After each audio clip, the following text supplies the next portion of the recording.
Assalamu alaikum. This is Ishan Ali Shakir from KIPS College Firozpur Road campus. Today we are going to discuss correction rules. जैसा कि आपको पता है कि correction rules 5 number के objective papers में आते हैं और हम लास्ट टाइम भी यानी क्लास में इसको जो है वो डिस्कस कर रहे थे। कुछ रूल्स जो हैं वो अभी पेंडिंग थे, तो उनसे हम जो है वो दोबारा रिकंटिन्यू जो है वो करेंगे। तो look at the white board, यहाँ पर मैंने रूल नंबर 42 जो है वो लिखा।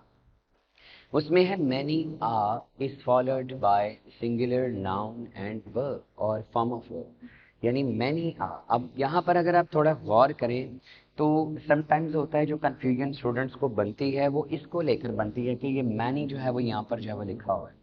हालांकि मैनी अगर यहाँ पर लिखा हुआ है तो इसका मतलब ये है कि वैसे मैनी का अगर मतलब ले तो इसका मतलब बनता है बहुत सारे, ठीक है, मैनी। लेकिन अगर हम इसके साथ एक ये आर्टिकल आ लगा देंगे, ठीक है, तो फिर हम सब्जेक्ट जो है वो इस आ को जो है वो कंसीडर करेंगे। और जब आ को सब्जेक्ट कंसीडर किया जाता है तो आपको पता है कि फिर उसके साथ हम हेल्पिंग वर्ब या आगे जो नाउन आता है वो हम सिंगुलर यूज करते हैं। जैसे मैंने यहाँ पर जो है वो एग्जाम्पल्स जो है वो कुछ लिखी हैं कि many a boys were there, बहुत सारे लड़के, मतलब वहां पर मैनी आ। अब यहाँ पर मैनी अगर मैं वैसी मैनी अगर लिख दूं तो मतलब आर्टिकल यहाँ से अगर मैं नहीं लिखता तो फिर तो ठीक है। लेकिन अगर मैं यहाँ पर आ को भी साथ लिखता हूँ तो ये इसके साथ जो है वो सब्जेक्ट, ये हमारा आ बनता है। अगर आ हमारा सब्जेक्ट बनता है तो हम यहाँ पर आ की वजह से अब आर्टिकल ए एक को शो करता है, तो इस वजह से हम यहाँ पे जो बॉयज है इसमें से एस हटा देंगे। और जब हम इसको बॉयज को सिंगुलर कर देंगे तो फिर आगे जो हेल्पिंग वर्ब होगा वो भी हमारा सिंगुलर होगा, जो कि स्टूडेंट्स क्या होगा, वॉज। ठीक है, तो ये बनता है many a boy was there. ठीक है, यानी कि अगर मैनी के साथ आ लगाते हैं। इसी तरह से next example, many a girls participate in the competition. अब यहाँ पर भी आप सेम केसेस है, मैनी के साथ आ लगा हुआ है, ठीक है। आपने इसको कंसीडर करना है कि आ जो है अगर यहाँ पर आ रहा है तो सेंटेंस इसका मतलब यहाँ से कंटिन्यू है। एक को शो करता है, गर्ल्स कैसा आएंगे। और जब हम हमारा सब्जेक्ट सिंगुलर होता है तो आगे जो फर्स्ट फॉर्म ऑफ वर्ब लगती है आपको पता है, उसके साथ फिर हम एस एस का एडिशन करते हैं, तो यहाँ पर हम इस भी लगा देंगे, तो ये बनेगा many a girl participates in the competition. Next, अगर आप देखें तो ये है आ मैनी। अब इसके अंदर थोड़ा सा चेंज आ गया। चेंज क्या आया कि आर्टिकल पहले आ गया, अब यहाँ पर जो सब्जेक्ट होगा अब वो मैनी को डिस्कस करेंगे, मैनी को जो है वो लेंगे। तो a many is solid by plural noun and helping verb और फॉर्म ऑफ वर्ब। अब सेम केसेस है, थोड़ा सा मतलब डिफरेंस है, वो ये है कि a many student has enrolled themselves in the college. अब यहाँ पर जो है अगर हम देखें तो आ मैनी, यहाँ पर अब सब्जेक्ट हमारा मैनी है, तो मैनी के बारे में मैं ऑलरेडी बता चुका हूँ बहुत सारे। चूंकि हम सब्जेक्ट ही मैनी को जो है वो ले रहे हैं, अब हम इसमें आ को नहीं देखेंगे। जैसे यहाँ पर हम ए को देख रहे थे और यहाँ पर हम मैनी को देखेंगे, तो मैनी का मतलब बहुत सारे हैं। तो फिर स्टूडेंट एक होता है तो इसके साथ हम एस लगाएंगे, नाउन के साथ इसको प्लूरल बना देंगे, और आगे जो हेल्पिंग वर्ब आ रहा है हम इसको भी हैज की बजाय यहाँ पर क्या आ जाएगा, हैव आ जाएगा। ठीक है, तो ये बनेगा many students have enrolled themselves in the college। Next, अगर आप देखते हैं तो many player were excited to win the match। अब यहाँ पर देखिए अगेन वही बात कि many आ रहा है, many या a great many, ठीक है, ये a great many भी हो सकता है। इस वजह से यहाँ पर जो आगे नाउन आ रहा है हम इसके साथ एस लगा देंगे, ठीक है। और वर ऑलरेडी जो है वो हेल्पिंग वर्ब प्लूरल जो है वो लगा हुआ है, जैसे कि हम ऑलरेडी डिस्कस कर रहे हैं, तो ये इसी तरह से जो है वो रहेगा, ठीक है। वर हेल्पिंग वर्ब ऐसे मतलब सेम आएगी, इसमें हम कोई चेंजेस वगैरह नहीं करेंगे। Moving forward, rule number 45, we use singular verb addition में एस और एस, यानी कि जब हम थर्ड पर्सन सिंगुलर लिखते हैं, ही शी इट या सब्जेक्ट हमारा सिंगुलर होता है, कोई भी एक नाम, तो हम उसके साथ जब फर्स्ट फॉर्म ऑफ वर्ब को यूज करते हैं तो एस सी एस का एडिशन साथ करते हैं। हमने भी यहाँ पर ऐसे ही करना है। एंड सिंगुलर हेल्पिंग वर्ब, और अगर हमने हेल्पिंग वर्ब लगाना है, is am are, was were, has have had, ठीक है, ये हमने सिंगुलर लगाने हैं, यानी इज लगाएंगे हम प्रेजेंट के लिए, पास्ट के लिए वॉज लगाएंगे, ठीक है, और परफेक्ट के लिए हैज यहाँ पर जो है वो यूज करेंगे। कब करेंगे, if it begins with the following indefinite pronouns, your words. मैंने यहाँ पर कुछ इंडेफिनिट प्रोनाउंस लिखे हैं, ठीक है। इंडेफिनिट प्रोनाउंस वो वाले प्रोनाउंस होते हैं जो हर सब्जेक्ट की जगह पर इस्तेमाल होते हैं और हम इनको सिंगुलर के तौर पर जो है वो लिखते हैं।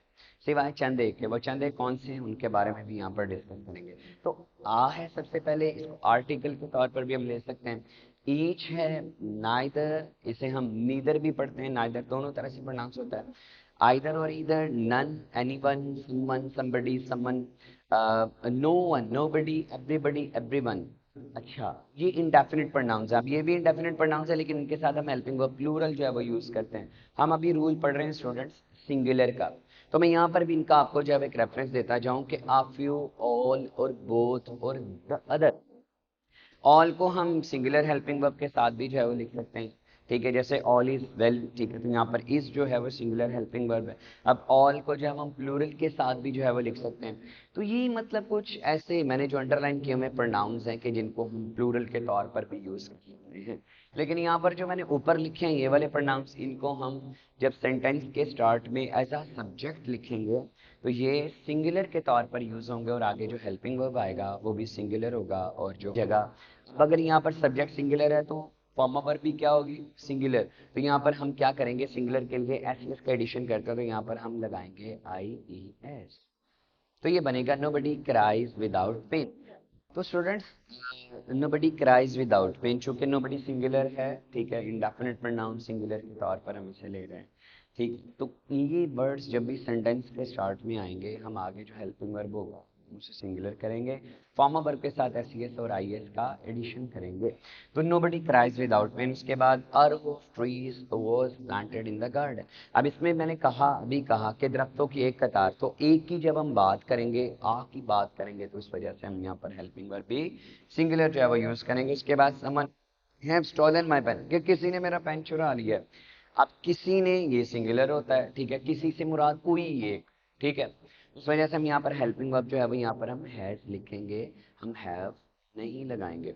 सर ऐसे बोथ क्वेश्चंस वाज डिफिकल्ट। अब ये देखें, ये बोथ भी इंडेफिनिट प्रोनाउन ही है, लेकिन बोथ प्लूरल के तौर पर जो है वो यूज होता है। तो इस वजह से हम, यानी कि दोनों सवालात, बोथ का मतलब होता है दोनों, ठीक है। तो दो की जब बात करेंगे तो यहाँ पर अंडरस्टूड है, ठीक है, कि हेल्पिंग वर्ब जो है वो प्लूरल आएगा, तो हम यहाँ पर वर को यूज करेंगे। ठीक है जी। नेक्स्ट, अगर हम इस रूल की जो है वो बात करते हैं, ये है रूल नंबर 46। ठीक है, 46 में स्टूडेंट्स हम ये देखते हैं कि verb should be used according to the first subject if two subjects are joined by. अब कुछ वर्ड्स ऐसे हैं कि अगर वो दो सब्जेक्ट्स के दरमियान में आ जाते हैं, तो हम वहाँ पर जो हेल्पिंग वर्ब होगा या फॉर्म ऑफ वर्ब होगी वो हम कैसे यूज करेंगे, फर्स्ट सब्जेक्ट के हिसाब से जब हम यूज करेंगे। क्या मतलब, वो वर्ड्स कौन से हैं, जैसे विद है, लॉन्ग विद है, as well as, together with, besides, except, of, like, etcetera. ठीक है, इस तरह के जो वर्ड्स हैं, अगर वो दो सब्जेक्ट्स के दरमियान में आए, ठीक है, तो तब हम जो है helping verb according to first subject जो है वो इस्तेमाल करेंगे। जरा देखिएगा, मैंने यहाँ पर जो है लिखा था chief along with his companions were killed. अब यहाँ पर बच्चों एक सब्जेक्ट है चीफ, दूसरा सब्जेक्ट है कंपेनियंस। तो दो सब्जेक्ट्स को कौन मिला रहा है, अलोंग विद जो है वो मिला रहा है। तो अगर दो सब्जेक्ट्स के दरमियान में ये वर्ड्स आ जाते हैं, अब यहाँ पर हमने देखना है कि हेल्पिंग वर्ब कौन सा यूज हो रहा है। आप देखिए जरा कि हेल्पिंग वर्ब यहाँ पर वर यूज हो रहा है, लेकिन हमने कहा कि हम फर्स्ट सब्जेक्ट के हिसाब से हेल्पिंग वर्ब लगाएंगे, तो फर्स्ट सब्जेक्ट तो चीफ है और वो सिंगुलर है, इस वजह से बच्चों यहाँ पर वर नहीं आना, बल्कि क्या आएगा, वॉज आएगा। ठीक है, तो हम ये वॉज लगाएंगे। उसके बाद mother as well as her daughters join the party. अब यहाँ पर देखिएगा कि मदर एक सब्जेक्ट है, उसके बाद डॉटर्स दूसरा सब्जेक्ट है, और दोनों सब्जेक्ट्स को कौन मिला रहा है, एज वेल एज। ठीक है, अब अगर दो सब्जेक्ट्स को ये एज वेल एज मिला रहा है, तो हम जो हेल्पिंग वर्ब या फॉर्म ऑफ वर्ब है वो किसके अकॉर्डिंग लगाएंगे, फर्स्ट सब्जेक्ट जो कि मदर है, और मदर सिंगुलर है। जब सब्जेक्ट हमारा सिंगुलर होता है, तो यहाँ पर जो फर्स्ट फॉर्म ज्वाइन लिखी हुई है या कोई भी सब फॉर्म ऑफ वर्ब आए, हम उसके साथ इसका एडिशन करेंगे। Now moving forward, rule number 47। रूल नंबर 47 स्टूडेंट्स इस तरह से है कि verb should be used according to second subject when two subjects are joined by. अब ये एक दूसरा रूल है। पहले हमने पढ़ा कि दो सब्जेक्ट्स अगर मिले विद से, अलोंग विद से, एज वेल एज से, टुगेदर विद से, ऑफ से, एक्सेप्ट से, बिसाइड से, तब हम सब्जेक्ट उसमें जो वर्ब होगा या फॉर्म हेल्पिंग वर्ब वो हम लगाएंगे फर्स्ट सब्जेक्ट के हिसाब से। लेकिन अब अगर दो सब्जेक्ट्स के दरमियान में, दो सब्जेक्ट्स को स्टूडेंट्स अगर को वर्ड्स मिला रहे हैं, ठीक है, वर्ड्स कौन से हैं वो हम देखते हैं। आइदर और आइदर कॉम्बिनेशन बनता है और के साथ। आइदर का मतलब होता है या तो ये और या फिर ये। इसी तरह से नाइदर और नाइदर इसका कॉम्बिनेशन बनता है नोर के साथ, ना ही ये ना ही ये, नॉट ओनली बट ऑल्सो। ठीक है, ना सिर्फ ये और बट ऑल्सो का मतलब होता है बल्कि ये भी। ठीक है, तो अगर एक सब सेंटेंस है उसमें पहले आइदर आता है, नाइदर आता है, नॉट ओनली आता है और दरमियान में एक सब्जेक्ट आता है, फिर उसके बाद ये और आएगा, उसके बाद एक हम दूसरा सब्जेक्ट लिखेंगे। ठीक है, तो फिर हम वहां पर जो हेल्पिंग वर्ब होगा या फॉर्मा वर्ब होगी वो हम लगाएंगे अब सेकंड सब्जेक्ट के हिसाब से। अब हम सेकंड सब्जेक्ट को देखेंगे और हेल्पिंग वर्ब और फॉर्मा वर्ब लगाएंगे। Look at the example. मैंने लिखा either you nor your brother are guilty.